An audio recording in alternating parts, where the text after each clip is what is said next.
All right, what should you know about ear infections, especially when it comes to our children? Here with more, Dr. Romero and our trusty sidekick, Abram. Abram, how are you? Can we do a fist bump, my friend? Yeah, there you go. Oh, of course, you got to blow it out. Very good.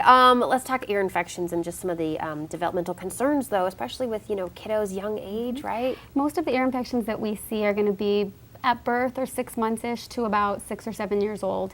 And we see a lot of ear infections, and the reason it's such a concern is during that time is when speech and language are developing.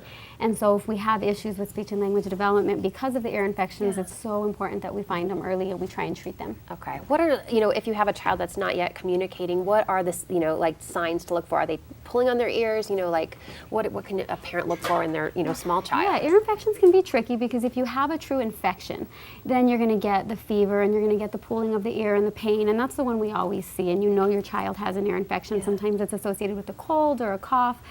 That being said, they can also have fluid that settles right there in the middle ear, and they don't really show any signs or symptoms. And that's where it's not a concern for parents about hearing, but then they start to notice that their child isn't speaking as quickly as maybe an older brother or sister, or that the speech that they do start with is maybe inappropriate or choppy. It just sounds funny. And so that's usually when they realize, why is their speech not developing? And so symptoms, and then there's also the type that doesn't have any symptoms. Okay.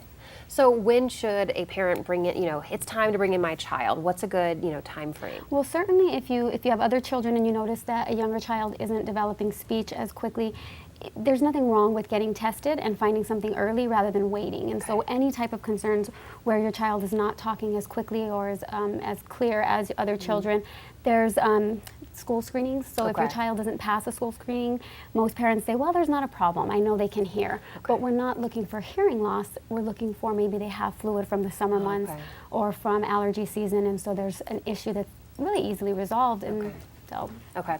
Abram, so if you had an ear infection, what would you do, my friend?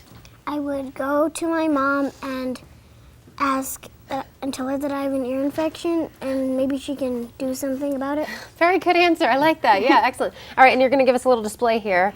Dr. Romero, you want to tell us what's going on? So this is a good view of the ear. Where can we turn it? Because most people are familiar with the outside. Let's turn it right here.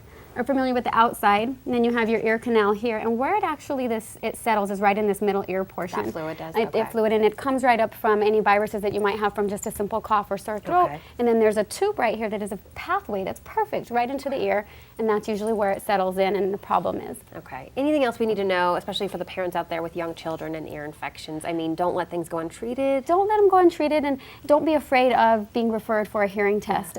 We're not trying again to look for hearing loss where your child might need hearing aids. We're trying to figure out, is there some chronic problem that's really, really easy to resolve? Fix. And if there is, we need to let teachers know that they have a slight hearing loss during that time, and then certainly get it treated as quickly as possible, especially during the school months. Okay.